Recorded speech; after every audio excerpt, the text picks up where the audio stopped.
Nous avons mis en place une étude sur l'utilisation du tourteau de colza chez les monogastriques et plus particulièrement chez les truies, puisque c'est l'animal le plus sensible au tourteau de colza.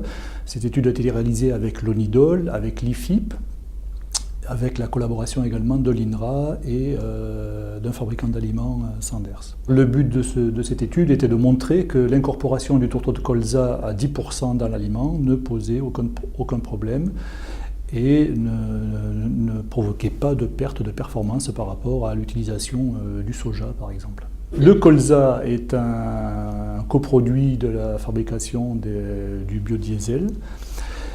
Depuis quelques années, il est devenu disponible en France un peu partout sur le territoire, puisqu'il y a maintenant 9 usines qui triturent du tourteau de colza, qui en produisent toute l'année. C'est une matière première qui est très intéressante, elle est riche en protéines. Les protéines sont équilibrées en ce qui concerne la composition en acides aminés. Le colza a une teneur en protéines moins élevée que le tourteau de soja, c'est vrai. Les formules colza, bien sûr, doivent être équilibrées. On utilise les acides aminés de synthèse. Bon, c'est une chose qui est courante en formulation et qui ne pose pas de problème majeur. La digestibilité du tourteau de colza est inférieure à celle du tourteau de soja, mais on en tient compte dans les formules. Cette digestibilité peut être un peu différente selon les usines, elle reste cependant assez constante. La cuisson est le facteur qui varie dans les usines puisqu'il dépend des équipements de désolimentation. Cette différence, on est en train de l'exploiter pour améliorer dans le futur donc le process, notamment au niveau de la désolventation. De toute façon, il est possible de corriger ensuite cette solubilité différente puisqu'elle peut se traduire par des taux de lysine disponibles différents et on peut corriger avec des acides aminés de synthèse. C'est vrai que les graines qui rentrent dans l'usine ne sont pas tracées. Cependant, comme la grande majorité des graines qui sont triturées en France proviennent de la production française de colza, on a des caractéristiques assez voisines pour toutes ces graines et les caractéristiques donc, de ces graines sont peu variables.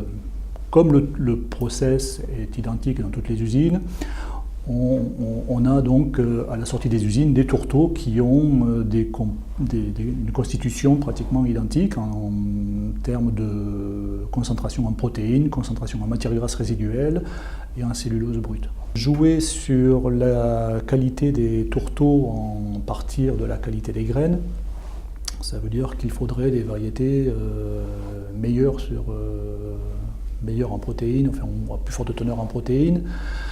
Bon, actuellement, ce n'est pas le sens de la sélection au niveau du colza, mais ça peut le devenir au niveau du tournesol où pour ce tourteau, on a quelques problèmes, ou disons l'enjeu, c'est d'assurer pour les utilisateurs un niveau de protéines plus élevé et plus constant. Alors une stratégie, ça peut être de jouer sur la sélection variétale, une autre c'est de jouer aussi sur le process, c'est ce que les travaux à venir vont faire, sur les travaux sur le décortiquage, où actuellement 2 usines de CEPOL sont en train de travailler. C'est pas simple puisqu'il faut adapter tous les équipements de l'usine. Il y a un ajustement qui est assez compliqué à réaliser. Cette enquête qualité est doublée d'une enquête sur la sécurité sanitaire ou la qualité sanitaire des tourteaux. Et on a vérifié qu'à l'occasion de l'accroissement de la capacité des usines, les triturateurs avaient pris des précautions pour assurer le confinement des lieux de stockage. Et ces précautions ont entraîné donc une réduction très très forte des cas de salmonelle dans les tourteaux et on n'en trouve pratiquement plus à l'heure actuelle.